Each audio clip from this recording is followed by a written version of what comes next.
Going to try this again for like the 15th time. Sometimes my computer does not like me. So,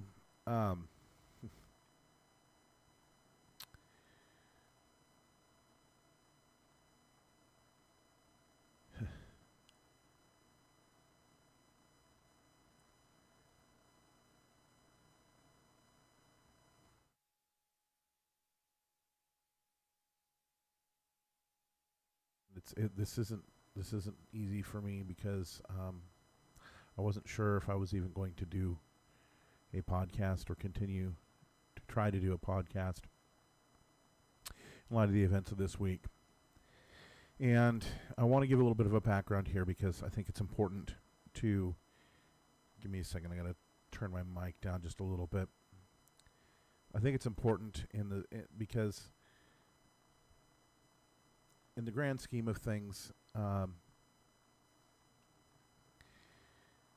things have gotten really spicy over the last 10 years or so, particularly for people on my side of the aisle, because we have been suddenly branded as racists and fascists, transphobe, homophobe. We hear this all the time. And it doesn't matter that it's not true. It doesn't matter that this is something that has been literally put on every right-wing politician, conservative politician, since since World War II. And it doesn't matter that it's not true. They accused Reagan of being fascist. They've accused Bush of being literally Hitler. I remember the memes going around of Donald Rumsfeld as Darth Vader, and I always found that as rather amusing, considering Darth Vader was always my favorite character. But up until about 10 years ago,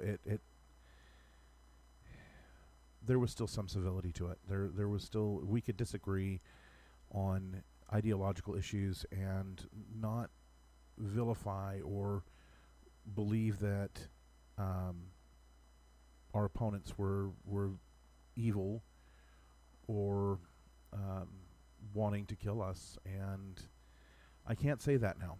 I really can't. And before anybody gets into the whataboutism or, well, both sides, look, I will admit that there have been attacks by people on the right wing against people on the left.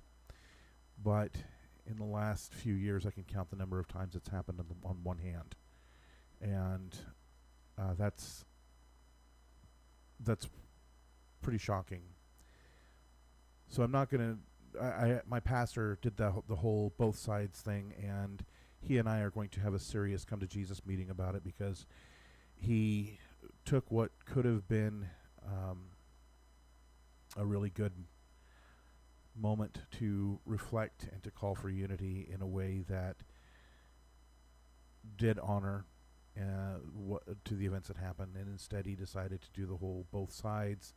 And I mean, realistically, it's moral equivalence, and there is no moral equivalence for this, because the amount of violence that we are seeing right now coming from the political left is astounding. Violence on the side of the left has always been a tool of the left. It has been something that has been going on since the Civil War, if not before. The left used, I mean, we've seen it with the Romanovs being slaughtered by the Bolsheviks.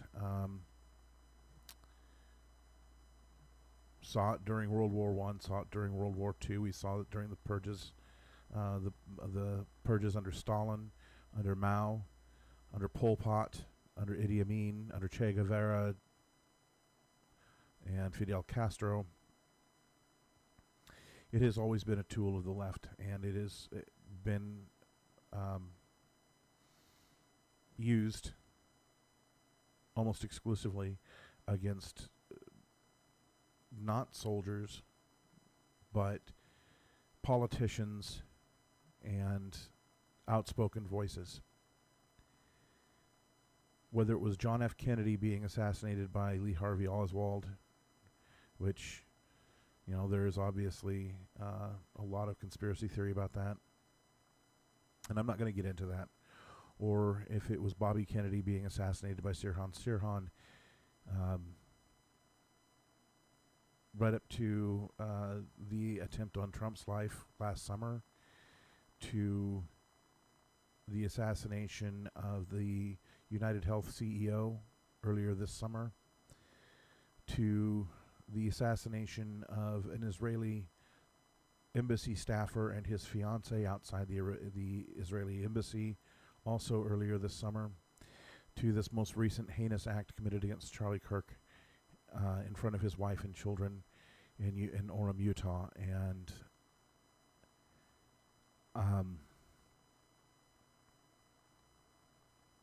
it's got to stop at some point. Because what we have seen, and this is, I mean, I could go back, I could take a sheet of paper, and on one side, on the right-hand side of that paper, fill out the number of instances of right-wing violence on left-wing politicians or left-wing personalities. And then on the left side, I could turn around. I could turn around, and I could put the instances of left-wing violence on people on that side. And on the right-wing side, I might have maybe a dozen instances over the last 10 or 15 years. And on the left wing, I would not only fill up that first page, but I would have to use extra pages. I saw a tweet today saying that, hey, white people, burning the country down isn't going to bring Charlie Kirk back. And I was struck by this because nobody's out there rioting right now over Charlie Kirk's death. Nobody's out there burning places down, looting cities. No, that was something that happened on the left. That was something that happened when when the left decided that a criminal being killed because he engaged in or resisted being killed while resisting arrest because he actually overdosed was worth burning cities over, and not just burning down cities, burning down black-owned businesses in that city.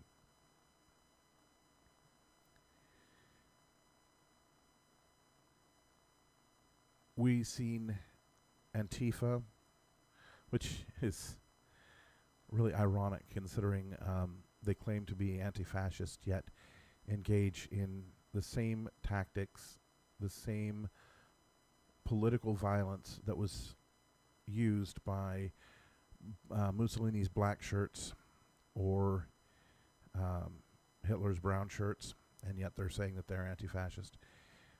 But they will attack people for simply wearing a red hat. Even if it doesn't say "Make America Great Again," the presence of a red hat is proof that they're a fascist. Michael Reinhold, after a Patriot Prayer event, saw Aaron Danielson walking down the street with a friend of his, said, "Hey, I found one," and then went up behind him and shot him in the back of the head. And there was an instance that same summer of a reporter talking to somebody and his quote-unquote security shooting a man in the face, and he got away with it. He wasn't even prosecuted. The district attorney said that it was self-defense because the other guy tried using bear spray on him.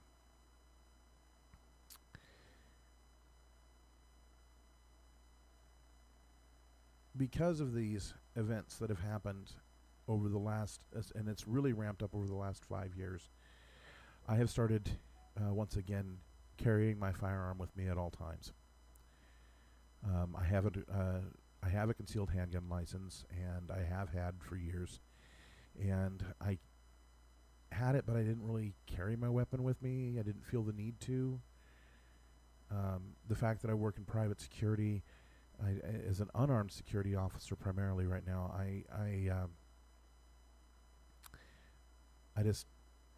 I'm at work all the time, so I didn't really carry it. Well, I work in an office, and when I'm not working as a security officer, I am allowed to carry my weapon, and I do, because especially after the incident of last summer with the attempt on President Trump's life, and I started realizing that um, the rank and file on the left, increasingly, I'm hearing more and more violent rhetoric from them, and there's no disagreement. There's no room for disagreement. There's no room for grace. It's all you're either with us or you're a fascist. There's no in between. There really isn't. And anybody who knows me knows that I'm about the least fascist person in the world. I believe in individual liberty over pretty much everything. I am borderline libertarian, really, on my views regarding civil rights and individual rights. I'm not racist. Everybody says, "Well, all white people are racist." Well, no, we're not. That's just another left-wing talking point that really is used to assuage white guilt on behalf of the left wing. And I mean, let's face it, the Democrats have some things to be guilty of, and we can get into that. We can talk about it another time, but I'm not going to talk about it right now. My point is, the political violence has become increasingly worse, and it's ramped up, and we're coming to a point now where we are approaching at rapid speed a precipice where we are faced with we can either try to reconcile our differences, or we can, as a country, tear ourselves apart. And that would be horrific. I hear talk on both sides how we cannot peaceably coexist. I personally am coming to that belief myself, that the idea of peaceful coexistence with people who want to kill me and want to kill my family simply because of my political views, I don't see how I can reconcile that. Now, that doesn't mean I'm going to go out there and commit violence against people on the left. That would be entirely antithetical to who I am. I am somebody who has spent my entire adult life protecting others, saving lives rather than taking them. And while I carry a weapon, it is not with the hope of causing harm, but with the intent to being able to protect myself and those around me should somebody try to attack me.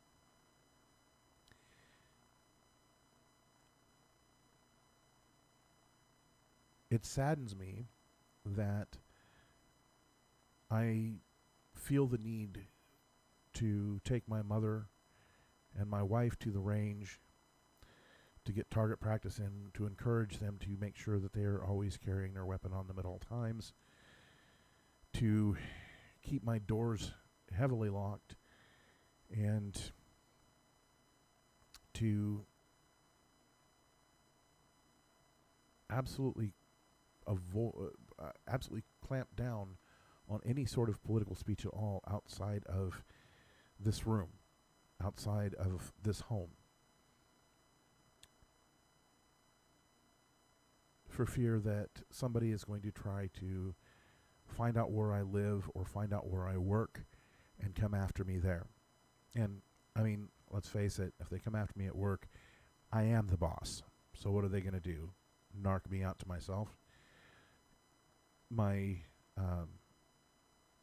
general manager, who is my boss, has similar political views as I do.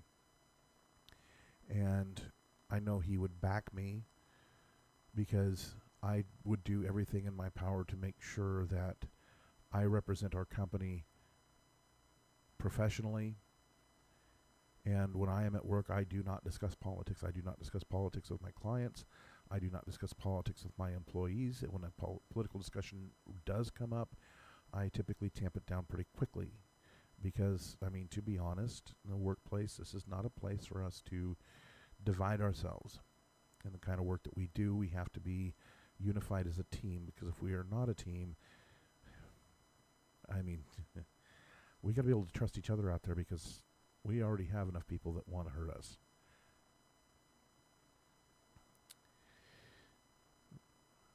The problem I want to talk about is the gleeful joy and celebration that the left, many people on the left, have shown toward the death, toward the death of Charlie Kirk, and it's disgusting. The words that I hear used to describe him are defamatory. They're not true. Charlie Kirk was not a fascist. He was not hateful. He was not a bigot. He was not a racist. There are many black people who he has encouraged.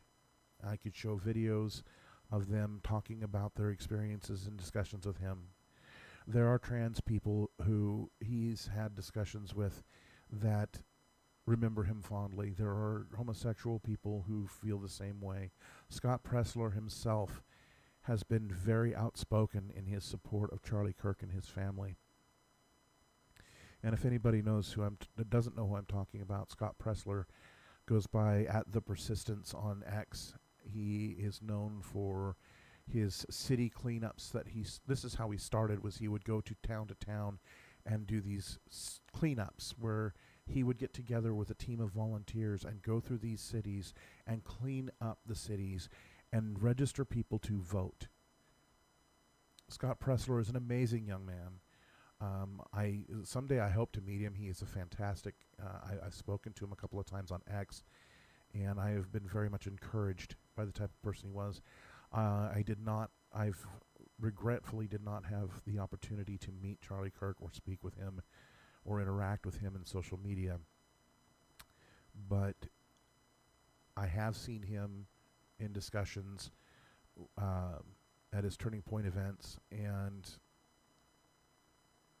again, an amazing young man whose life was stolen from him. He was stolen from his family by political hate. And I'm not going to put too fine of a point on that.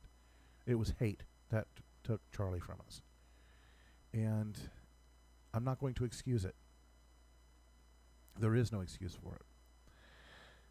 I am going to show you some video. It's going to be hard to watch. It's hard for me to watch it again, but we're going to, because I think you need to understand the type of people that are out there. And no, this is not everyone on the left. Please understand this. But there are a lot of these people out there. There are literally thousands of these videos and these posts out there right now. It might even be millions by now, but I know it's in the tens of thousands. And these people are truly sick. These people are unhealthy. These people are people who really wish harm on those of a differing opinion. And it's because the left has been hijacked by a radical group of far left activist types that will twist the truth, will twist everything to vilify and dehumanize their opponents. And when people we'll get to that in a minute, but anyway, I'm going to go ahead and minimize this here and show this video real quick, because it needs to be seen. We got Charlie in the neck, in the neck. We got Charlie in the neck. Charlie Kirk just got shot in the neck. Hey, ooh, ah, ooh. He had it coming. He only had himself to blame. Charlie Kirk got shot and he's dead. Finally. Thank you. Can we keep this up? Charlie Kirk was a fucking Nazi. He was a fucking Nazi. And you know what kind of Nazi is the best Nazi? A dead one. Thank God that shit stain of a person is no longer in this world. Bad people should not be in this world. Shot right in the voice box. I might be 1% less atheist today. I don't care that he was a person. He wasn't to me. He was a Nazi to me. I think he's better off gone. So fucking be it. This is so bad. Shut the fuck up. Thoughts and prayers. Rest in smoke, Charlie Kirk. Popped for talking outside of his neck. Whoop-de-doo! Eye for an eye, bitch. I think the only thing that went wrong that day was that Trump wasn't standing behind him getting a secondhand bullet. This is poetic. My thoughts go out to that pew pew having to look this motherfucker in the face. My deepest condolences. I literally could not give a fuck. They can get a stepfather. Boomed, bitch, like, gone. Why do y'all keep aiming for the wrong niggas? Aim higher. Fuck Charlie Kirk. You support Charlie Kirk being killed? Yes, I do. You support Charlie Kirk shooter? He did his own favor. I would have killed him myself. He was such a good person. Why did he get shot? What do you think we're gonna do? Honestly, yeah, he had it coming. Charlie Kirk was a big advocate for the Second Amendment. It worked out well for him. I don't give a fuck about Kirk's death. He had 2 kids. Fuck his kids. He give a fuck about that white boy kid. They probably autistic anyway. Give a fuck about that white boy kid. He was shot in the middle of saying something transphobic about trans people, and yet you want to have sympathy for him. You're losing your humanity by allowing fascists to define your sympathy for you. You know, sometimes revenge is a dish best served cold. He died in a world that he wanted. Reread slavery, rewatch Roots. There were so many different eras of American history and in America where worse things have happened to people. Why are you mourning the death of a literal Nazi? Lost a loving husband and a devoted father. Now that Charlie Kirk's gone, Miss Candace Owens, I suggest you stay home with your white baby and your white husband and shut the fuck up and stay out of the limelight. Okay? Stay safe out there, girl. You gonna need it. Well, that's a threat.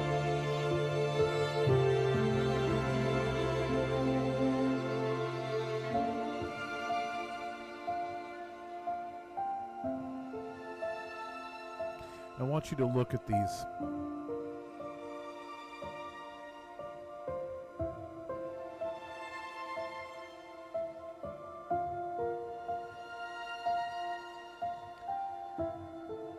What you're seeing here is pure evil.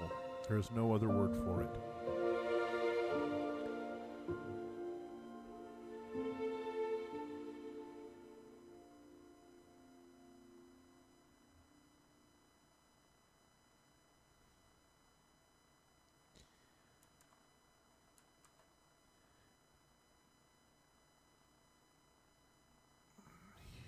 Whoops.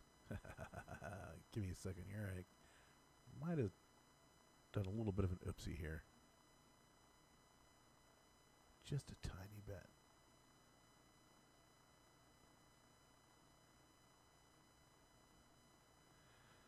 Okay. So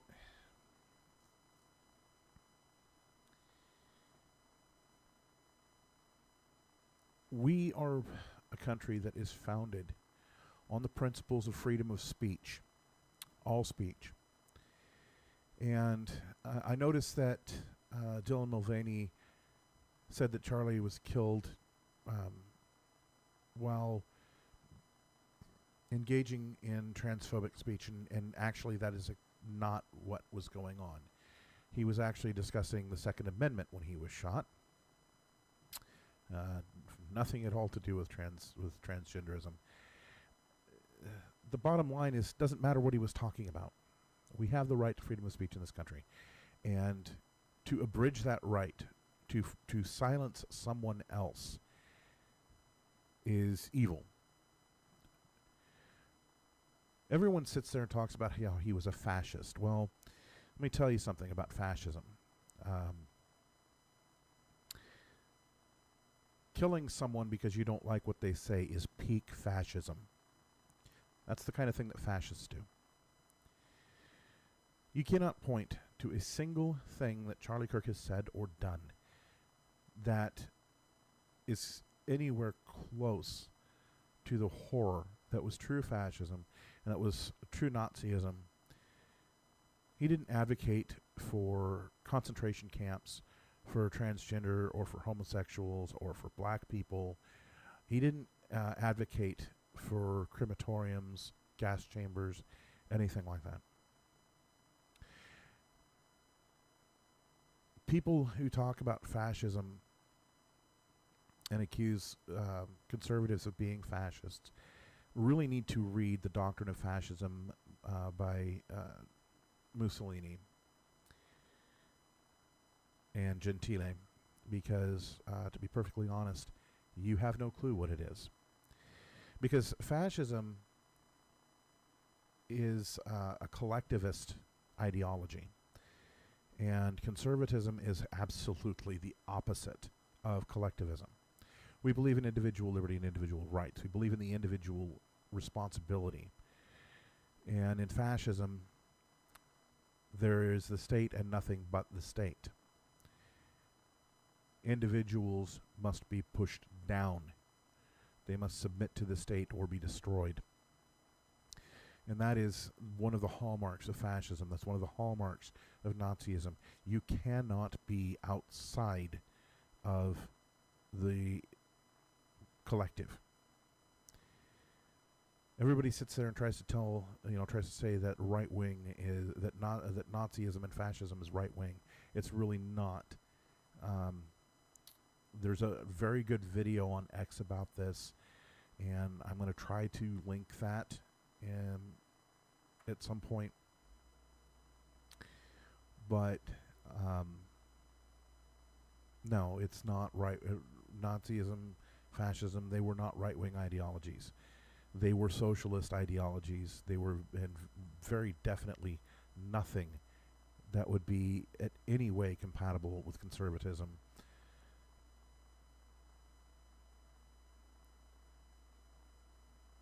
What we saw there in that video was evil on display. And I've been struggling with this for the last 4 days. Since Charlie Kirk's murder, I have been angry. I have been infuriated. I have felt rage building within me regarding the ideology that drove the assassin. And it has been very difficult for me to find any sort of grace. And I'm still struggling with it. And I'm praying that the Lord will keep me true to my principles. But there is one thing that I will say, and for those who know me best, to hear me say this is probably going to come as a shock. I'm not going to mention the name of this person who fired that shot. I will not dignify him with any sort of notoriety. But I will say that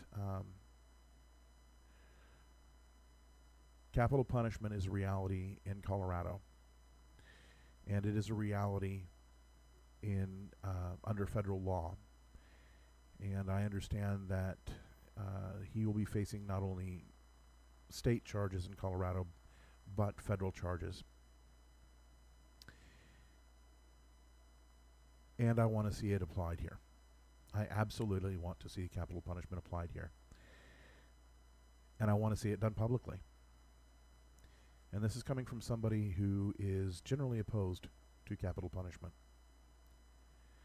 But an example needs to be made that it is not okay to kill somebody simply because you disagree with them politically, and that goes for both sides. I will say that.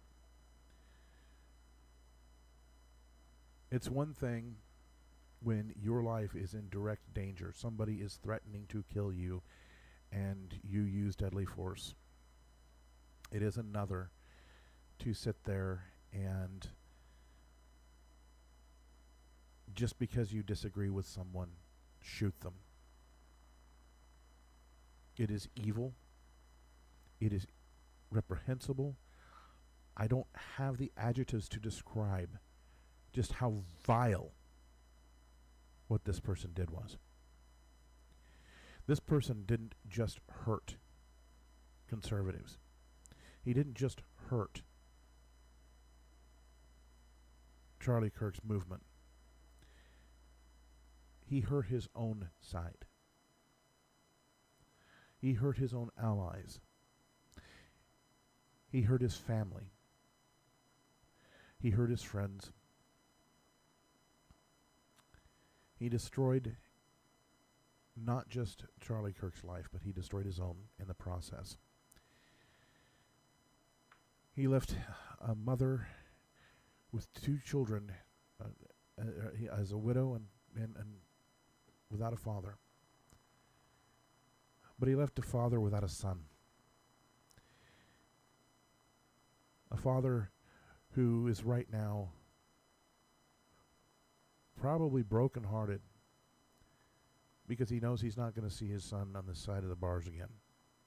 He will never again be able to give him a hug, put his arm around him, to go fishing with him, to do any sort of the things that a father does with a child. And I'm going to tell you right now that as somebody who's lost his father, that just breaks my heart. I would give it just about anything to have one more day with my dad. So the idea of somebody throwing away that time, that precious time, over politics of all things is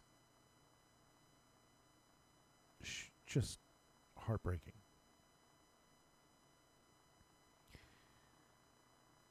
So as I struggle with this, I'm going to be doing a lot of reading. But I want to kind of give a little bit of a takeaway from something that my pastor did teach this morning about Christ, about who he was and who we as Christians are expected to be. And this is what I'm struggling with right now. Was that Christ wanted to forgive. That it was something that he wanted to be able to do to help people. He wanted to reconcile us to the throne.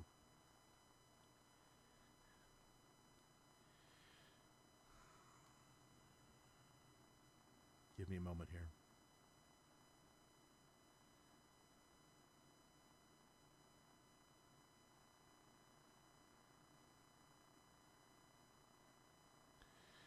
Jesus wanted to forgive.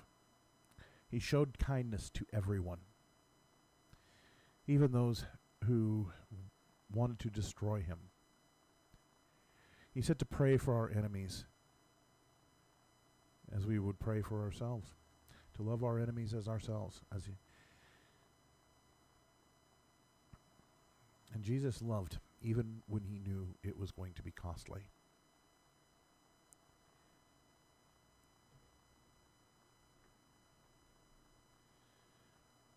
As I sit here and talk about this, and I know I'm talking to myself at the moment,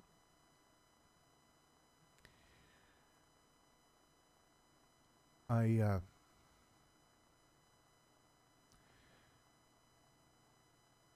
fear for the direction our country is taking. I watch as politicians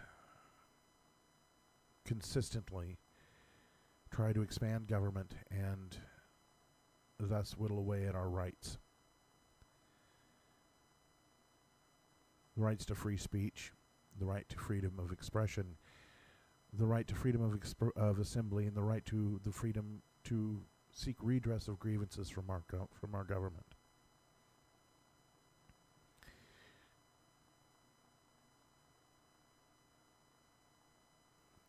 I fear the direction that these politicians are pushing the people in this country, right and left.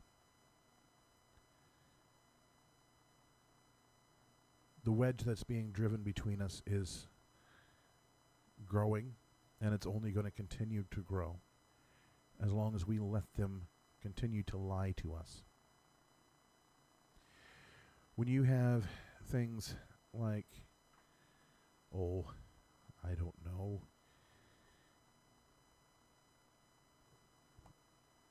Tim Walz calling us fascist, or calling Trump a fascist,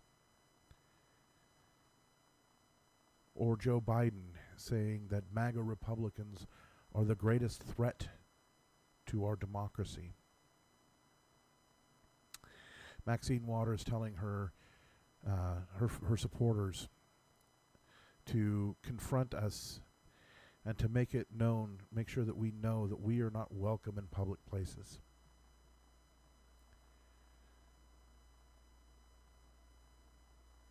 to Gavin Newsom saying that he's going to punch us in the face. Chris Murphy saying that we are at war. These kinds of things that these politicians are saying are despicable because they fire up the most unstable of us. They instill fear and hopelessness and dehumanize our opponents in such a way that we feel that it is acceptable to go out and shoot our opponents. Whether it be Butler, Pennsylvania last summer. Thank you, Lord, for protecting our president. To Minneapolis, Minnesota earlier this summer. God bless the Hortman family.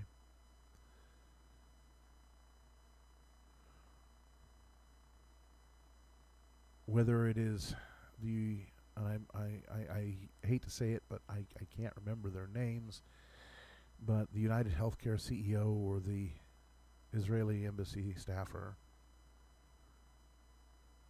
or what happened to Charlie. So when people sit there and you hear them talk about how evil Charlie was and what kind of a racist he was, or how he was a transphobe or a homophobe, I would challenge you, or I would ask you to challenge them, challenge their belief. Tell them to explain to you, show you why you believe, say, hey, show me why you believe this. Don't get angry. Don't get defensive. But arm yourself with the truth. If you have the ability to do it, download his videos. And when they sit there and say, well, he was transphobic, he hated trans people, he advocated violence against trans people, I encourage you to show them the video that I'm about to show you. Because it really exemplifies that Charlie Kirk was not transphobic. He was not homophobic. He was not speaking hate or intolerance. Charlie Kirk loved people. He was always kind, always courteous. I don't think I've ever heard him raise his voice in any of the videos that I've seen. I've never seen him express hatred. Even when a guy showed up dressed as Satan, giving some sort of a weird chant, Charlie was respectful. So, give me a second here to locate this, and it's going to take me a minute because I don't remember quite where I put it. But it really needs to be shared, and I want to make sure that you guys have a chance to see who Charlie really was. He wasn't what they say he was. He wasn't a transphobe. He wasn't hateful. He wasn't anything other than a man speaking the truth and trying to wake up our country's youth.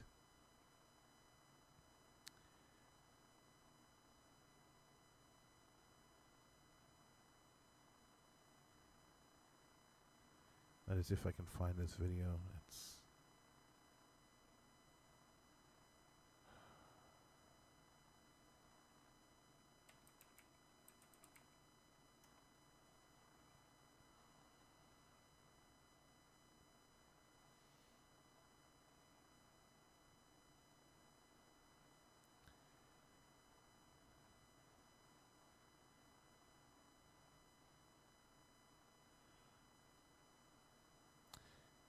here it is.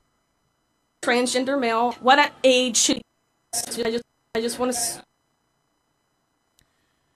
Okay, give me a second here to lower this. So this is a video of Charlie Kirk talking with a young transgender person. I just want to say I'm a transgender male. What age should kids be able to get things like hormone therapy? Because I don't know what's true, what's not. Tell me, are you comfortable telling me your story? I've known that since like 3rd grade, and I'm currently 19, almost 20. I've known basically since then. I didn't start going by like a different name until 7th and 8th grade. I just don't know, like, with the whole medical stuff, like what's true, what's not, what's helpful, because I've heard so many different opinions. First of all, thank you so much for that. Yeah, of course. So I'm going to have an opinion that very few people will ever tell you, which is I want you to be very cautious putting drugs into your system in the pursuit of changing your body. Mm-hmm. I instead encourage you to work on what's going on in your brain first. I think what you need first and foremost is just a diagnosis. Mm-hmm. Just someone that is going to listen to what you've gone through, listen to what else is going on. My prayer for you, and again, very few people will say this, I actually want to see you be comfortable in how you were born. Yeah. I know that you might not feel that way, but I think that is something that you can achieve. I think that with the right team and the right people, you don't have to wage war on your body, you can learn to love your body.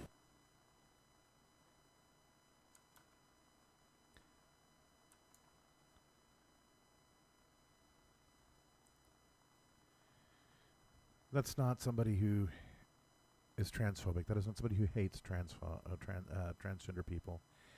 That is somebody who is reaching out and trying to be honest. Because you see,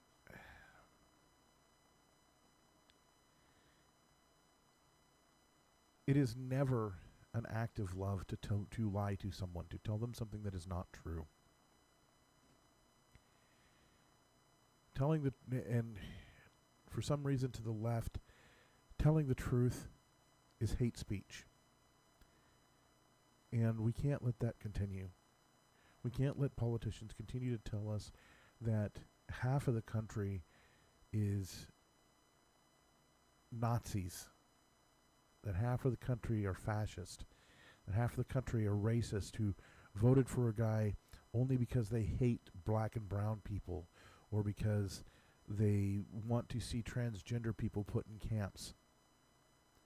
When I sit there and listen to people like Tim Walz talk about how this is, or Jasmine Crockett or Joy Reid say, we're literally in 1930s Germany. Well, okay, where are the death camps? Where are the crematoria? Where are these things? Where are the people rounding up and exterminating black and brown people and transgender people and homosexuals?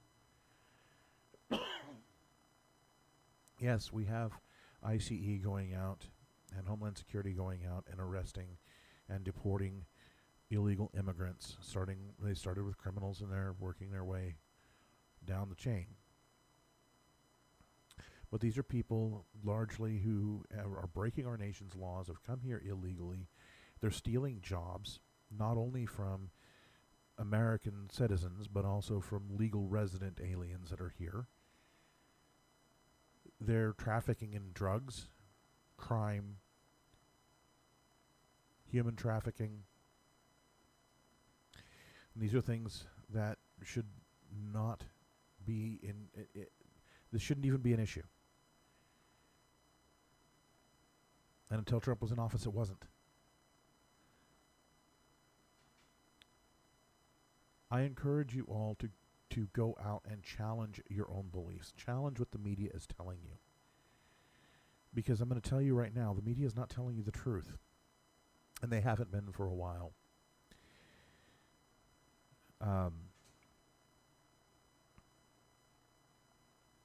Since about 2013, 2014, what we've been getting from the media has been propaganda.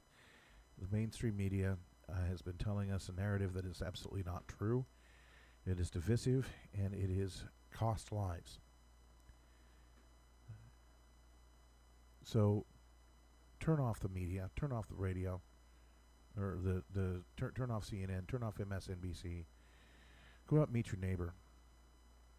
Touch grass. Social media isn't real life. If you want to know what a conservative really thinks, don't assume you know already. Ask us. You might be surprised. Because, to be perfectly honest, it's not what the media is telling you. What motivates me isn't hate. What motivates me is I have a wife to support. My kids are all grown. I want to see them succeed. I have a granddaughter on the way. I would love to see her. I would love to meet her. A lot of what drives me, what motivates me, is getting home at the end of the day and spending time with my wife, having a nice meal, playing some music, and playing some kind of a video game and unwinding. Because I know the next morning I got to get up and got to do it all over again. And every once in a while, take a trip to the coast, do a little crab fishing, spend some time with my best friend. Sundays, go to church, spend some time with my church family. It's not all that difficult to understand. I want to live my life and be left alone. That's it. That's my motivation. Right there.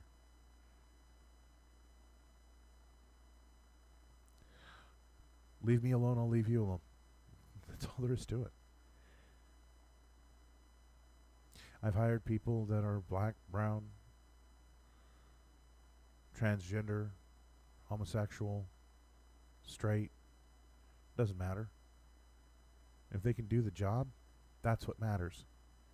If this is a person that if my back's to a wall and I've got somebody coming after me, and they can come help me out, that's what matters.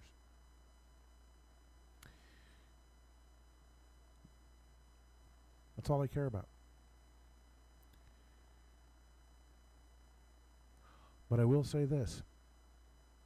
I have no tolerance for criminal behavior, and nor should you. We have laws in society for a reason. And we let people break those laws, then there has to be consequences to that.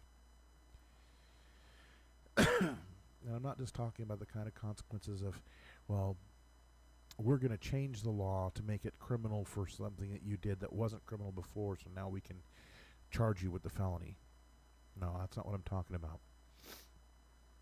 What I'm talking about is you stab someone, you go to prison. And if you're too dangerous to be let out, you don't get let out. You come into this country illegally, you're deported. That's it. Come back, try it again legally.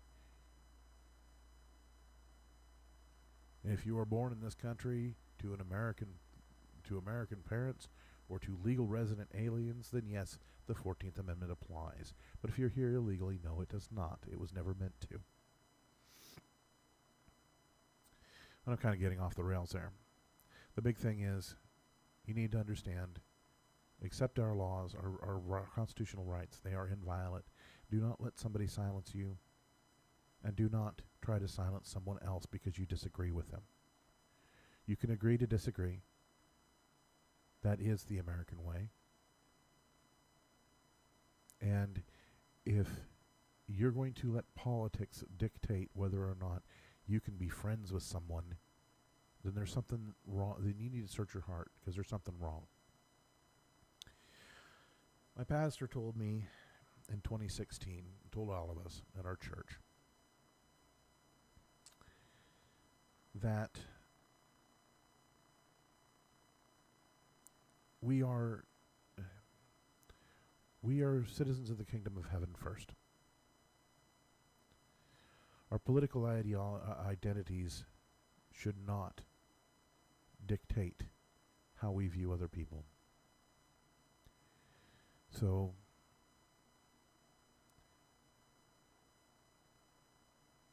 I encourage you to treat other people the way Christ would have treated you. It's a challenge that's going to be hard for me too. I'm not going to lie. I'm still angry. I still look at people trying to take my rights as a personal affront.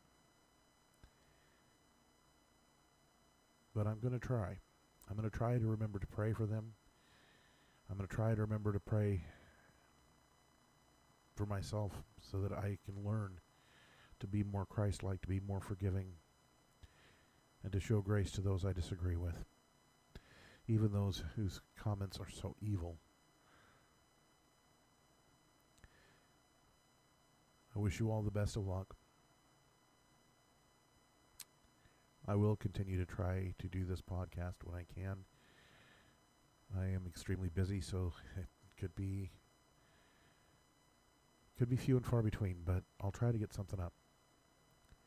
And I try that it, and I'll try not to make it so serious and always serious, because I really, I want there to be humor. I want a joy of life to be a part of what I do here. God bless you all. I pray that Almighty Lord protects you and keep you safe. That He helps all of us to heal. That He would help us to come together and help us to force others to accept our differences and to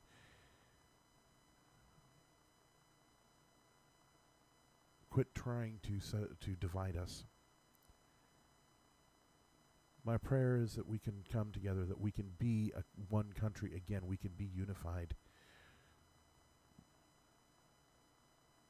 It's weird that what happened on Charlie happened on the 10th of September, when the very next day was a day that all of us came together in unity.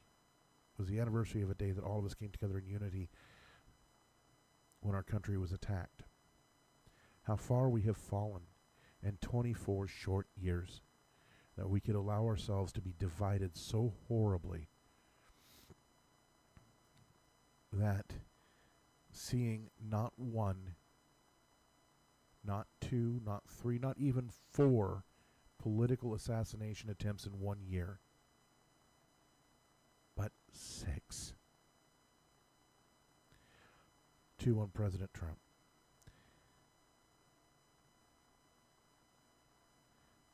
Then, of course, the Hortmans.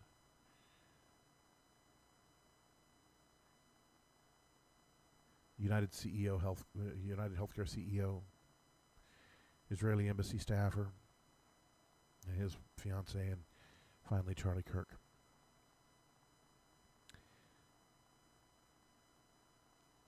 It's a pretty sobering thought. And excuse me, they weren't all in within 1 year, but in the space of just over a year. And we've got to do better, America. We have to do better. We cannot let this become the norm. We have to speak out against it, and we have to encourage everyone to come together, even if it hurts for us to do so, even if it's hard. Even if we're angry, we have to set that aside. Because I can tell you right now, I'm pretty sure Charlie would have been wanting that. Thank you.